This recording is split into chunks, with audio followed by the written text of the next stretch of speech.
Hey everybody, I've been cleaning out here in my garage again. Love having my TV to be able to be mounted up there so that I can, actually it's halftime, but I've had the High State game playing now. I've got the D.R. Harrison podcast that he did, Evangelist D.R. Harrison with Voice of Hope Ministries. He's got Pastor Greg Locke and Shannon Williams. Love to hear all of them preach. So, but I just had it while the halftime was on, and I was like, I've been cleaning and I almost forgot to read. I don't know, I shouldn't have, but we're going to go ahead and read now. This is chapter 13 of the Revelation of Jesus Christ. For some reason, I don't think chapter 12 went up. I read it yesterday. I'll make sure it's up before this one, but if you're wondering why there was like a break, it was recorded. I don't know if it went up or not. So we'll just double check that and make sure it goes up. But chapter 13. Then I stood on the sand of the sea, and I saw a beast rising up out of the sea, having 7 heads and 10 horns, and on his horns 10 crowns, and on his heads a blasphemous name. Now the beast which I saw was like a leopard. His feet were like the feet of a bear, and his mouth like the mouth of a lion. The dragon gave him his power, his throne, and great authority. And I saw one of his heads as if it had been mortally wounded, and his deadly wound was healed. And all the world marveled and followed the beast. So they worshipped the dragon who gave authority to the beast, and they worshipped the beast, saying, Who is like the beast? Who is able to make war with him? And he has given a mouth speaking, and he was given a mouth speaking great things and blasphemies. And he was given authority to continue for 42 months. Then he opened his mouth in blasphemy against God, to blaspheme his name, his tabernacle, and those who dwell in heaven. It was granted to him to make war with the saints and to overcome them. And authority was given him over every tribe, tongue, and nation. Tribe, tongue, and nation. Not race, tongue, and nation. Tribe, tongue, and nation. We need to remember, and if we are Bible-believing Christians, we need to quit using the term race to describe our tribe differences, our ethnic differences, our cultural differences, or our people group differences. Our race is human. One creator, one savior, one race.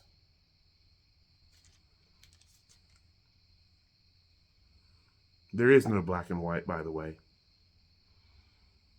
That's if you just open your tangent. We're reading here. I will say this. That's obvious. How often do you see people who say that they're black wearing black clothing, and it's quite obvious they're not black? It's quite obvious they're darker brown. How often do you see someone who claims to be white wearing a white shirt? Are they actually that white? No, they are lighter brown. We are all one race. We are all one color. We are just different shades of that color.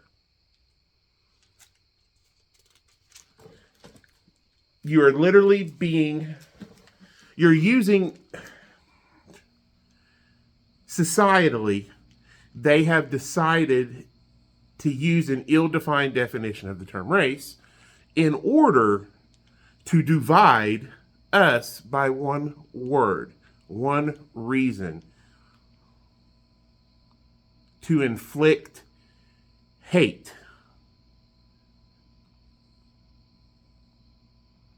So everybody you think is racist, they have hate in their heart.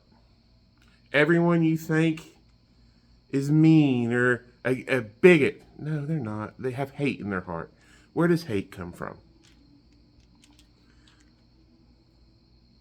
As Christians, let's try to start calling things by what they should be called. Society. I actually Googled this one time. I should screenshot it so that I can hold it up or attach it in here in a video sometime.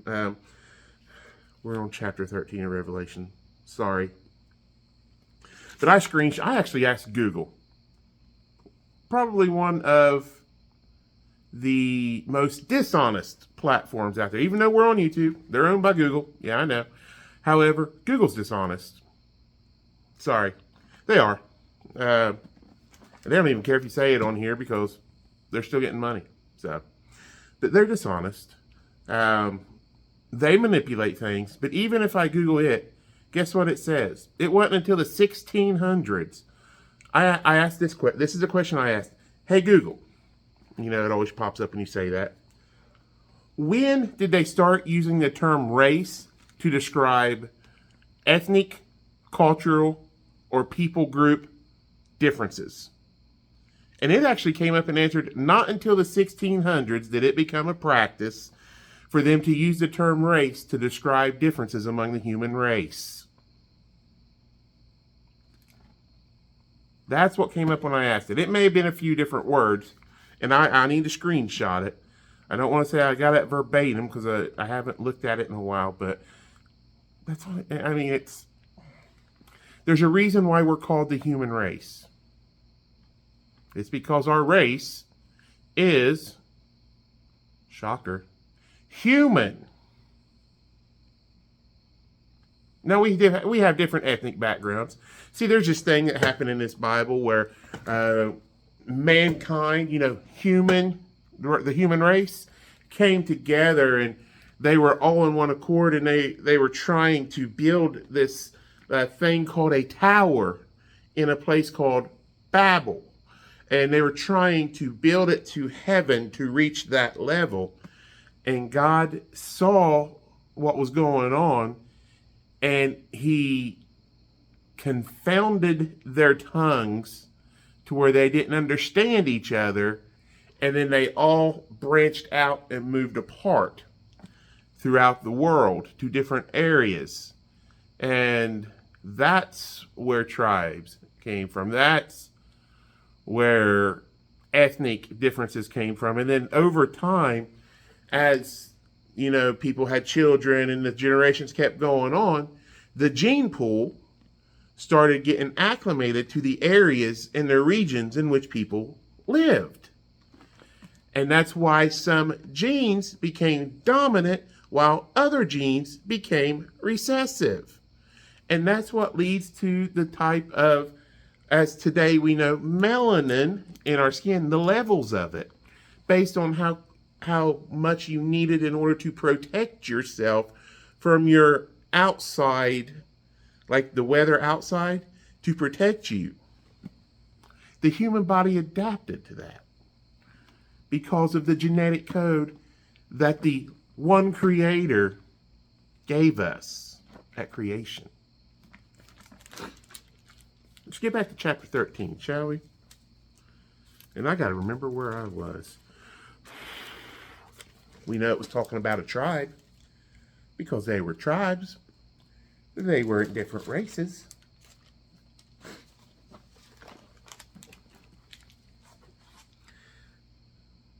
Let me find it.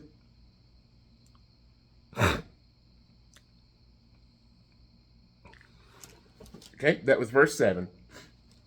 We'll just start back there, shall we? Yeah. It was granted to him to make war with the saints and to overcome them. And authority was given him over every tribe, tongue, and nation. People groups, tribes, ethnicities, tongues, nations, cultures.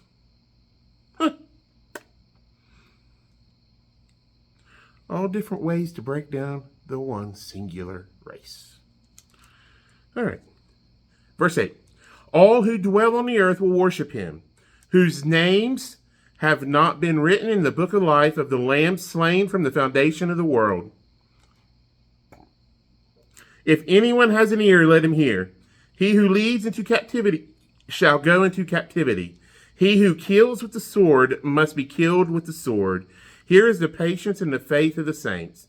Then I saw another beast coming up out of the north, or out of the earth, and he had 2 horns like a lamb, and spoke like a dragon. And he exercises all the authority of the first beast in his presence, and causes the earth and those who dwell in it to worship the first beast, whose deadly wound was healed. He performs great signs so that he even makes fire come down from heaven on the earth in the sight of men. And he deceives those who dwell on the earth by those signs which he was granted to do in the sight of the beast, telling those who dwell on the earth to make an image to the beast who was wounded by the sword and lived. He was granted power to give breath to the image of the beast, that the image of the beast should both speak, and cause as many as would not worship the image of the beast to be killed. He causes all, both small and great, rich and poor, free and slave, to receive a mark on their right hand or on their foreheads, and that no one may buy or sell except one who has the mark or the name of the beast or the number of his name. Here is wisdom. Let him who has understanding calculate the number of the beast, for it is the number of a man. His number is 666. Chapter 13. And that's how it ends. We'll come back with 14 tomorrow. I love you all. See you soon.